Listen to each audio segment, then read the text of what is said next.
નમસ્કાર મિત્રો, ધોરણ 11 પ્રકરણ 6 ઉષ્મા ગતિશાસ્ત્ર, જેની અંદર આજે આપણે કાર્ય અંગે વિશેષ માહિતી લઈએ. તો આદર્શ વાયુના સમતાપી વિસ્તરણ દરમિયાન થતું કાર્ય. હા મિત્રો, આદર્શ વાયુના સમતાપી વિસ્તરણ દરમિયાન થતું કાર્ય જે છે, સમતાપી છે એટલે તાપમાન જે છે એ કેવું રાખવાનું છે, આપણે અચળ રાખવાનું છે, કેમ કે સમતાપી વિસ્તરણ છે. હવે બાહ્ય દબાણ, જેને આપણે પી એક્સટર્નલ કહીએ, બાહ્ય દબાણ જે છે એ કેવું છે, પી એક્સટર્નલ, જેના કારણે થઈ પી એક્સટર્નલ ના કારણે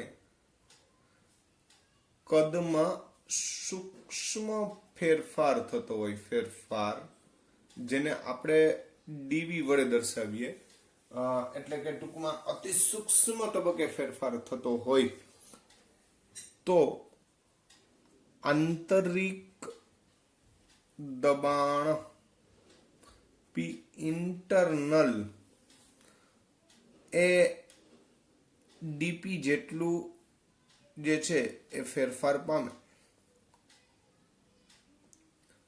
હવે જો અહીંયા કદનો ઘટાડો ડીવી જેટલો હોય તો અહીંયા દબાણનો વધારો હોય. જો અહીંયા કદ જે છે એનો વધારો થતો હોય તો આ જે છે એ ઘટાડો જોવા મળે, બરાબર છે. એટલે અહીંયા ફેરફાર શબ્દ મૂક્યો છે, તો ફેરફાર શબ્દ લખવો હોય તો P internal plus or minus delta P વડે આપણે દર્શાવી શકીએ.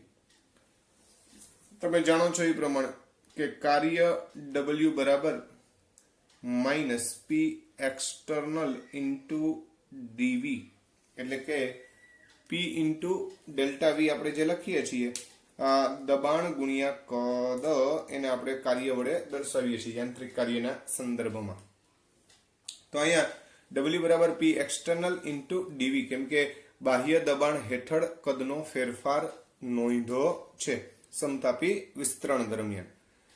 હવે આ એક્સટર્નલની જગ્યાએ ઇન્ટરનલ શબ્દ મૂક્યો તો W બરાબર minus P internal plus or minus DP into ડીવી.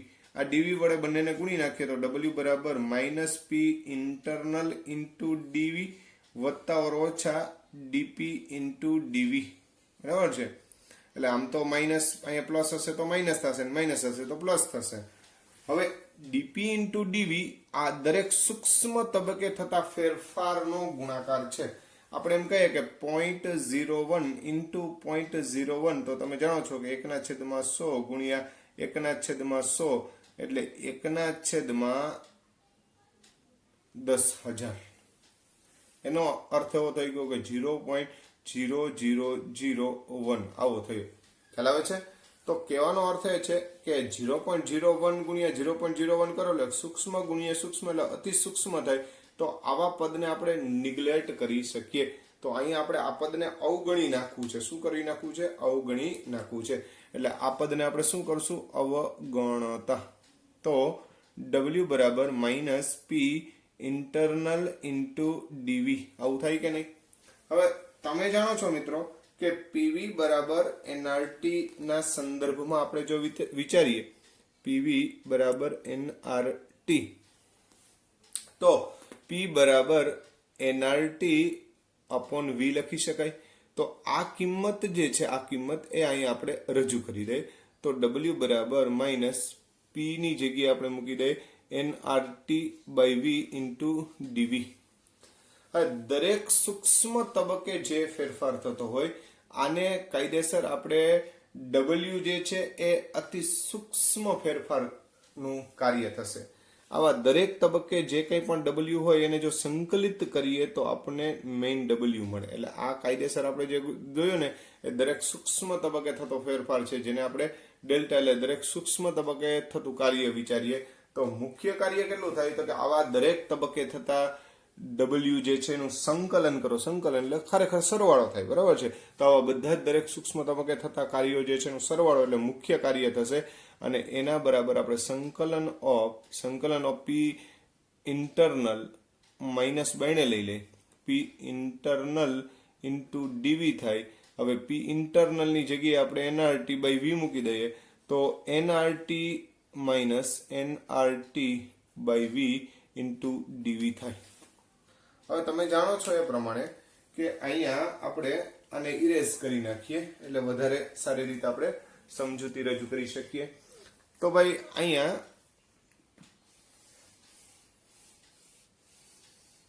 આપણે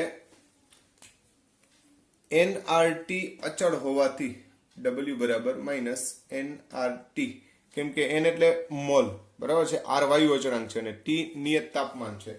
તો આવા સંજોગોની અંદર આ સંકલન ઓફ 1/v @dv એટલે ડીવી ની સાપેક્ષમાં 1/v નું સંકલન કરવું. માની લ્યો કે સૂક્ષ્મ તબક્કે પહેલા શરૂઆતનું કદ v1 હોય, ત્યાંથી કદ v2 થતું હોય તો લિમિટ જે છે આપણે શું મૂકી શકીએ, v2 થી v1 લિમિટ મૂકી શકીએ, બરાબર છે. એટલે v1 થી v2 તરફ આપણે લિમિટને દર્શાવી શકીએ. આ w બરાબર માઇનસ એનઆરટી. હવે 1/v નું સંકલન શું થાય તો કે lnv લિનિયર v થાય. શું થાય? Linear v. અને એને આપણે લિમિટ જે છે એ લગાડી દઈએ તો એવા સંજોગોની અંદર w બરાબર minus NRT ln v2 minus ln v1 એવું લખી શકીએ, બરાબર છે, v2 માઇનસ v1. તો આવા સંજોગોની અંદર minus NRT ln v2 upon v1 વડે એને દર્શાવી શકાય. તો આ જે સૂત્ર જે છે એ કાર્ય માટેનું થયું. ક્યારે? જ્યારે સમતાપી વિસ્તરણ દરમિયાન કાર્ય થતું હોય અને દરેક સૂક્ષ્મ તબક્કે જે કંઈ પણ ઘટકો જે છે એટલે કે ફેરફાર અતિ સૂક્ષ્મ તબક્કે થતો હોય. ખાસ કરીને આ પ્રકારની ઘટના જે છે ને એ કેમાં જોવા મળે તો કે ભાઈ પ્રતિવર્તી પ્રણાલી માટે અપ્રતિવર્તી હોય તો આ રીતનું ન કરી શકે. તો આવા સંજોગોમાં પ્રતિવર્તી પ્રક્રમ જે છે એ દરમિયાન એટલે એમ પણ બોલીએ કે આદર્શ વાયુના સમતાપી પ્રતિવર્તી વિસ્તરણ દરમિયાન થતું કાર્ય એવો શબ્દ પણ બોલી શકાય. તો w બરાબર minus NRT ln v2 upon v1 અને w બરાબર minus 2.303 NRT log v2 upon v1. Linear ને લોગમાં ફેરવવા માટે આપણે કેટલા વડે ગુણ્યા છે? 2.303 એટલે 2.303 વડે આપણે ગુણી નાખીએ. બીજી એક વાત કે જો તમારે આ v1 v2 જે છે એનો સંબંધ આપણે ખ્યાલ હોય તો તમે જાણો છો એ પ્રમાણે કે p1 v1 બરાબર p2 v2 બોયલના નિયમ અનુસાર. તો આવા સંજોગોની અંદર v2 અપોન v1 એટલે p1 અપોન p2 બરાબર v2 અપોન v1. તો આ કિંમત પણ તમે આની અંદર એપ્લાય કરી શકો. તો w બરાબર શું થશે? -2.303 NRT log p1 upon p2. એટલે જો દબાણ જાણતા હોય તો પણ તમે કાર્ય નક્કી કરી શકો, અથવા કદ જે છે નો ફેરફાર જે છે જાણતા હોય તો પણ તમે કાર્ય નક્કી કરી શકો. પણ આ કોના માટેની વાત છે તો કે ભાઈ પ્રતિવર્તી પ્રણાલી માટેની વાત છે કે જેમાં દરેક તબક્કે સૂક્ષ્મ તબક્કે ફેરફાર થતો હોય અને સૂક્ષ્મ તબક્કે જે કાંઈ પણ ફેરફાર થતો હોય એ આપણે અવગણી શકીએ, એટલે કે દરેક તબક્કે ફરીથી પાછું સંતુલન શક્ય બનતું હોય. તો આવા સંજોગો માટે થઈ અને આપણે આ કાર્ય સમજાવી શકીએ. ત્યાર પછી કેટલાક મહત્વના પોઈન્ટ્સ છે એ જોતા જઈએ, પછી આગળ વાત કરીએ. તો આ બધા મિત્રોને આપણે સમતાપી વિસ્તરણ દરમિયાન થતું કાર્ય જે છે એના અંગેની ચર્ચા કરેલી છે. ત્યાર પછી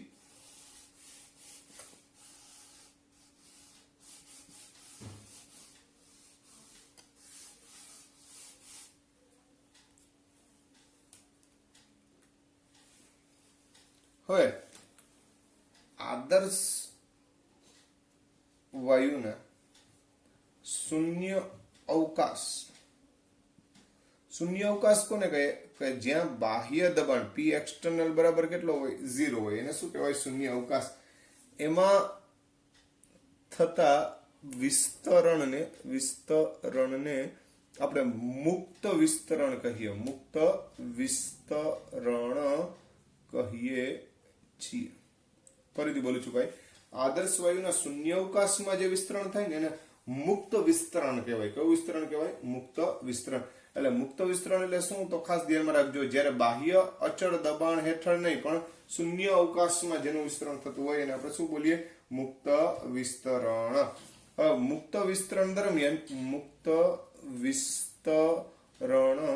દરમિયાન પી એક્સટર્નલ બરાબર 0 માટે આપણે એમ લખીએ કે W બરાબર minus P external into delta V તો આ તો 0 થાય તો W બરાબર 0 થાય એટલે કે કાર્ય જે છે એ શૂન્ય મળે કેવું મળે શૂન્ય મળે ક્યારે મુક્ત વિસ્તરણ થતું હોય તો ખ્યાલ આવે છે આ ઉપરાંત સમતાપી મુક્ત વિસ્તરણ દરમિયાન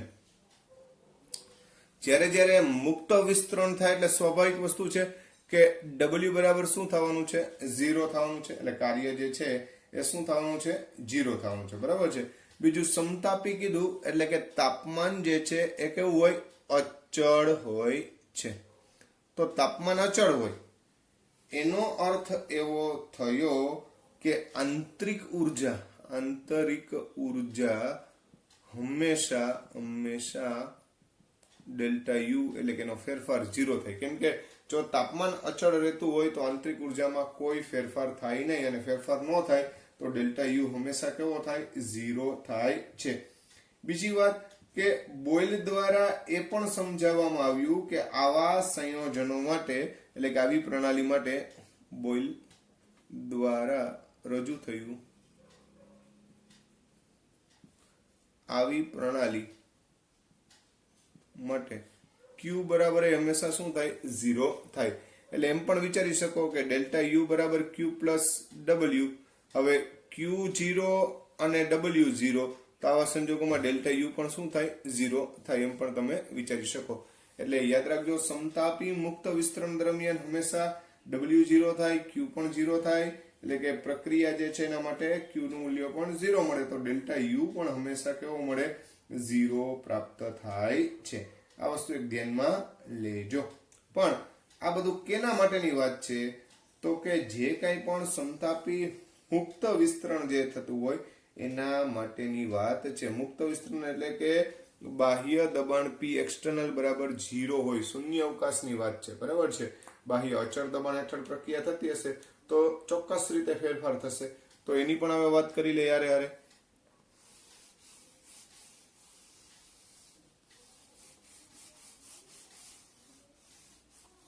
હવે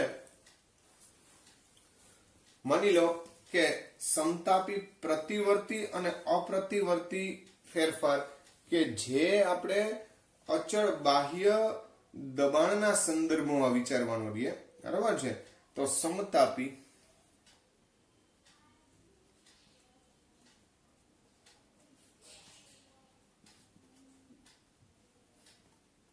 પ્રતિવર્તી અને અપ્રતિવર્તી પ્રક્રમ માટે W અથવા તો કાર્ય હવે મિત્રો તમે જાણો છો એ પ્રમાણે કે જ્યારે સમતાપી પ્રક્રમની વાત આવે સમતાપી પ્રક્રમ તો તાપમાન અચળ એટલે ડેલ્ટા યુ હંમેશા કેવો થાય 0 થાય બરાબર છે અચળ તાપમાને હંમેશા આંતરિક ઉર્જાનું મૂલ્ય કેવું હોય અચળ રહે એટલા માટે થાય અને ડેલ્ટા યુ કેવો થાય 0 થાય તો ભાઈ ડેલ્ટા યુ બરાબર Q પ્લસ W આવું સૂત્ર છે જ આપણી પાસે બરાબર છે એનો મતલબ એમ થયો કે Q પ્લસ W બરાબર શું થાય 0 થાય ખ્યાલ આવે છે તો Q બરાબર માઇનસ W આવું થશે કે નહીં આનો અર્થ એમ થાય કે પ્રણાલી દ્વારા શોષાતી બધી જ ઉર્જા પ્રણાલી દ્વારા કાર્ય કરવામાં વપરાય છે. અહીંયા ક્યુ નું મૂલ્ય પ્લસ છે, પ્લસ એટલે એડિશન, એટલે બધી જે ઉર્જા શોષાય છે, જે શોષક માટે પ્લસ આવે, બરાબર છે, એ બધી ઉર્જા જે છે એ માઇનસ ડબલ્યુ એટલે પ્રણાલી દ્વારા કાર્ય કરવામાં વપરાય છે, બરાબર છે. તો જ્યારે પણ આંતરિક ઉર્જાનું મૂલ્ય અચળ રહેતું હોય તો હંમેશા શોષેલ ઉષ્મા બધી જ કાર્યમાં ફેરવાઈ જાય. આ ખાસ ધ્યાનમાં રાખજો. બીજું અહીંયા એ પણ ધ્યાનમાં રાખજો કે Q બરાબર માઇનસ ડબલ્યુ એટલે માઇનસ ડબલ્યુ એટલે તમે જાણો છો કે P એક્સટર્નલ, આગળ માઇનસ લખશું, બરાબર, કેમ કે ડબલ્યુ બરાબર માઇનસ પી ડેલ્ટા વી આપણે એવું શીખી ગયા છીએ, બરાબર છે. એ સંદર્ભમાં જ આપણે વાત કરવા જઈ રહ્યા છીએ. તો P external into V2 minus V1 આવું થાય કે નહીં? આગળ માઇનસ છે તો માઇનસ માઇનસ શું થઈ જશે? પ્લસ થઈ જાય. તો Q નું મૂલ્ય બરાબર P external into V2 minus V1 આવું આપણે દર્શાવી શકીએ કે નહીં? જ્યાં V2 માઇનસ V1 છે એ શું છે? કદનો ફેરફાર છે. કેનો ફેરફાર છે? કદનો. પણ આ કેના માટેની વાત થઈ? તો કે આ જે છે એ અપ્રતિવર્તી ઘટક માટે Q નું મૂલ્ય અથવા તો W નું મૂલ્ય એમ પણ કહી શકાય. પણ આ જે વસ્તુ કે પ્રતિવર્તી પ્રક્રમ માટે, પ્રતિવર્તી પ્રક્રમ જેની હમણાં જ વાત કરી હતી, પ્રતિવર્તી પ્રક્રમ માટે થાય અને W બરાબર શું લખતા હતા આપણે? હમણાં જ ચર્ચા કરી હતી એ પ્રમાણે -2.303 nRT log V2 upon V1 આવું સૂત્ર હમણાં થોડીક વાર પહેલા આપણે સમજાવ્યું, બરાબર છે. તો હવે અહીંયા Q બરાબર માઇનસ ડબલ્યુ અનુસાર માઇનસ માઇનસ પ્લસ એટલે 2.303 RT log V2 upon V1. ઓમાં જે W નું મૂલ્ય જે છે એ ઋણ હોય, અહીંયા Q નું મૂલ્ય જે છે એ કેવું મળશે? તમને ધન મળશે. આ કેના માટેની વાત આલે છે? સમતાપી, પ્રતિવર્તી અને અપ્રતિવર્તી. આ પ્રતિવર્તીની વાત છે અને આ જે છે અપ્રતિવર્તી ઘટકો માટેની વાત છે, બરાબર છે. જો સમોષ્મી પ્રક્રમ હોય, સમોષ્મી પ્રક્રમ એટલે ઉષ્માનો જથ્થો કેવો હોય? 0, બરાબર છે. તો સમોષ્મી ઘટના દરમિયાન ડેલ્ટા યુ બરાબર ક્યુ પ્લસ ડબલ્યુ બરાબર ક્યુ તો 0 ગણ લઈ તો ડેલ્ટા યુ બરાબર શું થશે? ડબલ્યુ થશે. શું થશે? ક્યુ ડેલ્ટા યુ બરાબર ડબલ્યુ. અને ડબલ્યુ જે છે સમોષ્મી, સમોષ્મી માટે એડિયાબેટિક એટલે અહીંયા એડી વડે દર્શાવાય, WAD. એનો મતલબ એમ થાય કે સમોષ્મી પ્રક્રમ દરમિયાન થતું કાર્ય એટલે ઉષ્માનો જથ્થો જે છે સમોષ્મી એટલે ઉષ્માનો જથ્થો અચળ રહેતો હોય તો આવા સંજોગો માટે થાય અને થતો આંતરિક ઉર્જાનો ફેરફાર એ આ રીતે આપણે દર્શાવી શકીએ. તો આ વાત થઈ કાર્યના સંદર્ભમાં કે જે પ્રતિવર્તી પ્રક્રિયા હોય, અપ્રતિવર્તી પ્રક્રિયા એટલે પ્રણાલીના દરેક સૂક્ષ્મ તબક્કે ફેરફાર થતો હોય કે જે આપણે નિગ્લેક્ટ કરી શકીએ એવો હોય તો એને આપણે પ્રતિવર્તી કહીએ છીએ. અને જો ડ્રાસ્ટિક ચેન્જ થતો હોય, ડાયરેક્ટ V2 માઇનસ V1 કરતા હોય, DV નહીં, બરાબર, પણ ડેલ્ટા V ના સંદર્ભમાં વાત કરતા હોય તો એ આ પ્રકારે રજૂ કરી શકાય. હવે મિત્રો ત્યાર પછી એક એન્થાલ્પી પદ જે છે એની ચર્ચા આવે છે. એન્થાલ્પી. તો આ જે આપણે ચર્ચા કરી એ આંતરિક ઉર્જાના સંદર્ભમાં બધી ચર્ચાઓ થયેલી છે. હવે શબ્દ આવે છે એન્થાલ્પી. એન્થાલ્પી જેને આપણે H વડે દર્શાવીએ છીએ. તો કે ભાઈ મોટા ભાગની રાસાયણિક પ્રક્રિયાઓ ખુલ્લા પાત્રમાં બાહ્ય અચળ દબાણ એટલે કે વાતાવરણના દબાણે થતી હોય, બરાબર. બાહ્ય અચળ એટલે કે વાતાવરણના દબાણે થતી હોય છે. આ તમે કોઈ પણ ઘટના જે છે એમાં બાહ્ય અચળ દબાણ, વાતાવરણનું જે દબાણ જે છે એને આપણે અચળ ગણીએ તો એવા દબાણ હેઠળ જ્યારે પણ પ્રક્રિયા થતી હોય ત્યારે એક આ નવું વિધેય વ્યાખ્યાયિત કરવામાં આવે જેને આપણે શું કહીએ છીએ? એન્થાલ્પી. એવા વિધેય તરીકે એને આપણે ઓળખીએ છીએ. આ એને સંજ્ઞા H છે. H નો અર્થ જે છે એટલે કે એન્થાલ્પીનો જે અર્થ છે, એન્થાલ્પીનો અર્થ એ ગ્રીક શબ્દ છે. ગ્રીક શબ્દ જે છે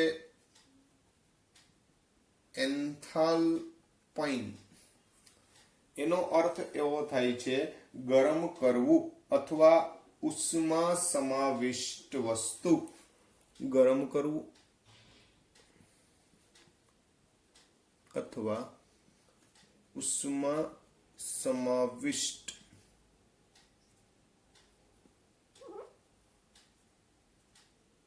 વસ્તુ ને એન્થાલ્પી કહેવાય.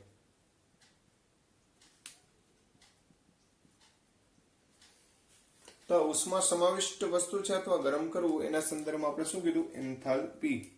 વાસ્તવમાં એન્થાલ્પી H ને આ રીતે રજૂ કરવામાં આવે U પ્લસ પીવી. હવે U પ્લસ પીવી એટલે શું? તો કે U એટલે આંતરિક ઉર્જા, આંતરિક ઉર્જા, અને દબાણ અને કદ ના ગુણાકાર જેટલી કાર્ય ઉર્જા ના સરવાળાને એન્થાલ્પી કહેવાય. ક્યારે જોવા મળે? તો કે અચળ તાપમાને અને દબાણ P હોય ત્યારે આ પ્રકારની ઘટના જોવા મળે. બાહ્ય અચળ દબાણે પ્રક્રિયા થતી હોય તોની વાત છે. તો એન્થાલ્પી H બરાબર U પ્લસ પીવી. P એટલે દબાણ ને V એટલે કદ. દબાણ અને કદનો ગુણાકાર જે છે એને આપણે કાર્ય તરીકે લઈએ. તો આંતરિક ઉર્જા જે છે એ દબાણ અને કદના કાર્ય જેટલી કાર્ય ઉર્જા અને આંતરિક ઉર્જા એ બેનો સરવાળો કરો એટલે તમને શું મળે? એન્થાલ્પી પ્રાપ્ત થાય. આવી રીતે એને વ્યાખ્યાયિત કરી શકાય. હવે આ જે છે એ U અવસ્થા વિધેય છે, તો આ પણ અવસ્થા વિધેય છે. એટલે એક અવસ્થામાંથી બીજી અવસ્થામાં પ્રણાલી ફેરફાર પામે એટલે 100% એમાં ફેરફાર થાય. તો એને આપણે ડેલ્ટા H વડે દર્શાવ્યું તો ડેલ્ટા H બરાબર delta U plus delta into PV. પણ P અચળ છે એટલે અહીંયા આપણે delta U plus P delta V લખીએ. V ડેલ્ટા P માં ડેલ્ટા P તો 0 થાય કેમ કે અચળ બાહ્ય દબાણ હેઠળ થતી પ્રક્રિયા છે. તો આવા સંજોગોમાં ડેલ્ટા H બરાબર delta U plus P delta V એવું આપણે કહી શકીએ. હવે આ જે સમીકરણ જે છે એ આપણા માટે મહત્વનું સમીકરણ થાય કે જે એન્થાલ્પી ફેરફારનું સમીકરણ છે એવું આપણે કહી શકીએ. જ્યાં એન્થાલ્પીના સંદર્ભમાં માની લો અહીંયા આપણે કીધું એ પ્રમાણે કે બાહ્ય અચળ દબાણ હેઠળ થતી પ્રક્રિયા જે છે એના સંદર્ભમાં આપણે વિચારી લે. હવે અહીંયા ડેલ્ટા U બરાબર Q પ્લસ W એવું શીખી ગયા, બરાબર છે. તો આ જે સૂત્ર જે છે એમાં ડેલ્ટા U બરાબર Q minus P delta V લખી શકીએ. શું કામ આવું લખી શકીએ? તો કે W બરાબર માઇનસ P ડેલ્ટા V. આ કિંમત જે છે એમાં એપ્લાય કરી દો તો ડેલ્ટા H બરાબર ડેલ્ટા U ને બદલે શું લખવાનું? Q minus P delta V plus P delta V. તો આ બે ઉડી જાય કે નહીં? તો આ જે છે એ ડેલ્ટા H બરાબર Q એનો અર્થ શું થાય? ડેલ્ટા H બરાબર QP એટલે કે બાહ્ય અચળ દબાણ હેઠળ થતો ઉષ્મા ફેરફાર જેને ડેલ્ટા H એટલે કે એન્થાલ્પી ફેરફાર કહેવાય. કેવો ફેરફાર કહેવાય? એને એન્થાલ્પી ફેરફાર. તો આ વસ્તુ ખાસ ધ્યાનમાં રાખજો કે બાહ્ય દબાણ હેઠળ એટલે બાહ્ય દબાણ પણ કેવું? અચળ બાહ્ય દબાણ હેઠળ થતો જે કાંઈ પણ ઉષ્માનો ફેરફાર જે છે એને આપણે QP વડે દર્શાવીએ કેમ કે P એટલે દબાણ અને બાહ્ય દબાણ હેઠળ થતો ફેરફાર એને આપણે QP કહેવાય. એ હંમેશા કેના જેટલો હોય? ડેલ્ટા H એટલે કે એન્થાલ્પી ફેરફાર જેટલો હોય છે. જેને આ રીતે આપણે વ્યાખ્યાયિત કરી શકીએ. એ જ વસ્તુ ડેલ્ટા U માટે પણ આ જ ઘટના જે છે એ તમે સમજાવી શકો કે ડેલ્ટા U ના સંદર્ભમાં આપણે જો વિચારતા હતા તો ડેલ્ટા U બરાબર Q પ્લસ W એવું આપણે શીખાતા, બરાબર છે કે ડેલ્ટા U બરાબર Q પ્લસ W બરાબર Q minus P delta V. W બરાબર P ડેલ્ટા V આપણે લખી શકીએ. હવે જો બાહ્ય અચળ કદે પ્રક્રિયા કરવામાં આવે હવે તો ડેલ્ટા V બરાબર 0 થાય તો આખે આખું પદ 0 થાય તો ડેલ્ટા U બરાબર QV થાય. એનો અર્થ એવો થયો કે જો અચળ કદે ઉષ્મા માપો ને એટલે કે આપણે શબ્દમાં બોલી શકીએ કે અચળ કદે પ્રણાલી દ્વારા શોષાતી કે ગુમાવાતી ઉષ્માને ડેલ્ટા યુ વડે દર્શાવાય. અહીં એક શબ્દ આવે અચળ કદે. આ જ વસ્તુ આપણે હમણાં જ ડેલ્ટા એચ બરાબર ક્યુપી વડે દર્શાવી. તો આ શું દર્શાવે?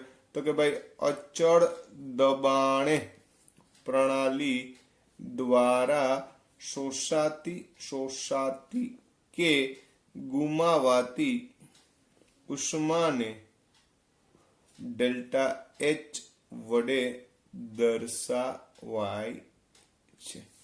રેડી? તો કોને કેના વડે દર્શાવો એ તમને આના પરથી આઈડિયા આવી જાય. બીજી વાત કે આપણે બે પ્રકારની પ્રક્રિયા હોય, ઉષ્મા શોષક અને ઉષ્મા ક્ષેપક. તો ડેલ્ટા એચ અને ડેલ્ટા યુ માટે જો ઉષ્મા શોષક હોય તો ક્યુ નું મૂલ્ય જે છે એ પોઝિટિવ આવે, તો ડેલ્ટા એચ જે છે એ પોઝિટિવ લેવાય. અને ઉષ્મા ક્ષેપક હોય તો એટલી ઉર્જા દૂર થાય, તો ડેલ્ટા એચ જે છે એ કેવો લેવાય? નેગેટિવ લેવામાં આવે. કોના માટેની વાત છે? ઉષ્મા શોષક માટે, આ ઉષ્મા ક્ષેપક માટે. એ જ રીતના ડેલ્ટા યુ પણ અહીંયા પોઝિટિવ, અહીંયા કેવો આવશે? નેગેટિવ. હંમેશા ઉષ્મા શોષક માટે પોઝિટિવ હોય અને ઉષ્મા ક્ષેપક માટેનું મૂલ્ય નેગેટિવ જોવા મળે છે. તો મિત્રો આ જે છે એ ડેલ્ટા એચ ના સંદર્ભમાં ડેલ્ટા યુ અને ડેલ્ટા એચ જે છે એનો સંબંધ જે છે એ આપણે આ રીતે રજૂ કરી શકીએ કે જે એક ડેલ્ટા એચ બરાબર ક્યુપી એટલે કે અચળ બાહ્ય દબાણ હેઠળ થતો ઉષ્મા ફેરફાર છે અને આ અચળ કદ હેઠળ થતો ઉષ્માનો ફેરફાર છે. નમસ્કાર મિત્રો, ધોરણ 11 પ્રકરણ 6 ઉષ્મા ગતિશાસ્ત્ર, જેમાં આજે આપણે કાર્ય અંગેની ચર્ચા કર્યા બાદ